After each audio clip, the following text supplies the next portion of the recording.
आज मैं आप लोगों को भगवान शिव की एक कथा सुनाने वाला हूँ। दोस्तों, आप लोग तो जानते ही हैं कि भगवान अपने भक्तों की मदद हमेशा किया करते हैं।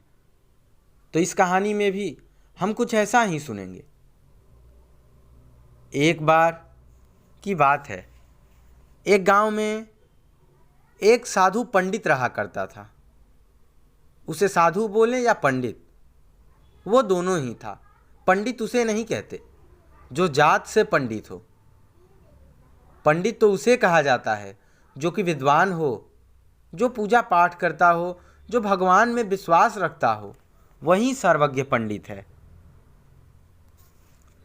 तो वो पंडित रहा करता था गांव में।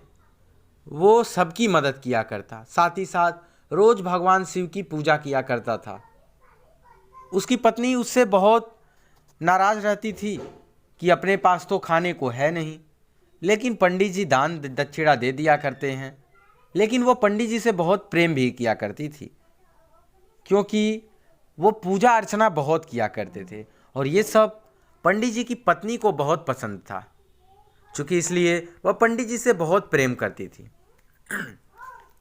एक बार की बात है, पंडित जी मंदिर में पूजा कर रहे थे और इस बार उन्हें किसी प्रकार की दान दक्षिणा नहीं मिली। 2, 4, 10 दिन हो गए, लेकिन उन्हें किसी प्रकार की कोई दान दक्षिणा नहीं मिली और पंडित जी की आर्थिक स्थिति धीरे धीरे दयनीय होती चली गई और पंडित जी के पास धन का एक टुकड़ा भी न बचा। वो लोग खाने के लिए तरसने लगे, लेकिन फिर भी पंडित जी ने अपना क्रियाकर्म नहीं छोड़ा। वे जितना हो सके लोगों को दान दक्षिणा देते, जितनी हो सके मदद करते। साथ ही साथ वो भगवान की पूजा अर्चना हमेशा किया करते थे। एक बार पंडित जी पूजा अर्चना तथा नित्य कर्म करके अपने घर की ओर जा रहे थे। संयोग से उसी समय देवी पार्वती और भगवान शिव उसी रास्ते से गुजर रहे थे। अचानक पार्वती जी की नज़र उस पंडित पर पड़ी।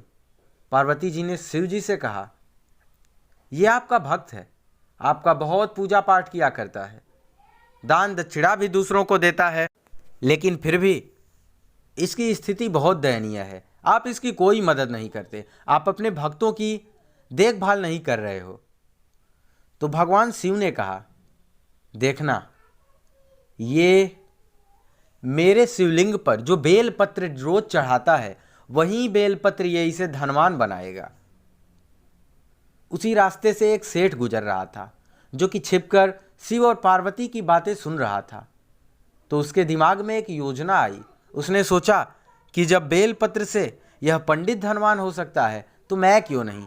यही सोचकर वो शाम को पंडित जी के घर गया और पंडित जी से बोला, अगर आप मुझे अपने सारे के सारे बेलपत्र देते हैं तो मैं आपको स्वर्ण मुद्राएं दूंगा। तो पंडित जी ने इस बारे में अपनी पत्नी से पूछा। तो पत्नी ने कहा, चढ़ाए हुए वस्तु को किसी को बेचते तो नहीं, लेकिन क्या करें, हमारे पास धन की कमी है, हमें धन की बहुत आवश्यकता है। इस बात को लेकर पंडित जी भी सोचने विचारने लगे और कुछ सोच विचार के बाद जितना बेलपत्र जितने दिन का रखा था, सारे के सारे एक बोरे में भरे और सेठ को दे दिया। सेठ अब क्या हुआ, सेठ सारे के सारे बेलपत्र लेकर शिव मंदिर में चला गया और शिवलिंग के पास सारे के सारे बेलपत्र रख दिए और शिव जी की पूजा करने लगा। 1 पहर, 2 पहर और 3 पहर बीतने लगा तो सेठ जी का सब्र टूट गया। तो उसने शिवलिंग को पकड़कर झकझोरने लगा, अर्थात शिवलिंग को पकड़कर हिलाने की कोशिश करने लगा। शिवलिंग को पकड़कर हिलाने की कोशिश करने लगा। ये करते वक्त एक चमत्कार हुआ और उसके हाथ शिवलिंग में ही चिपक गए और वो शिव जी से माफ़ी मांगने लगा, रोने लगा, गिड़गिड़ाने लगा। तभी वहाँ पर शिव जी प्रकट हुए और उनकी आवाज़ हुई और उनकी आवाज़ आई। शिव जी तो उसे दिखे नहीं, लेकिन उनकी आवाज़ उसे ज़रूर सुनाई दी। शिव जी ने कहा कि जिस ब्राह्मण से तुम ये बेलपत्र ले आए हो, आज जाकर जब तुम उसे 1000 स्वर्ण मुद्राएं दोगे, तभी ये हाथ इस शिवलिंग से छूटेंगे तो सुबह पंडित जी जब आए अपना नित्य कर्म करने, भगवान का पूजा अर्चना करने, तो वो क्या देखते हैं कि वहाँ पे बैठकर सेठ जी तो रो रहे हैं। पंडित जी ने उनसे जाननी चाहिए कि आप क्यों रो रहे हैं।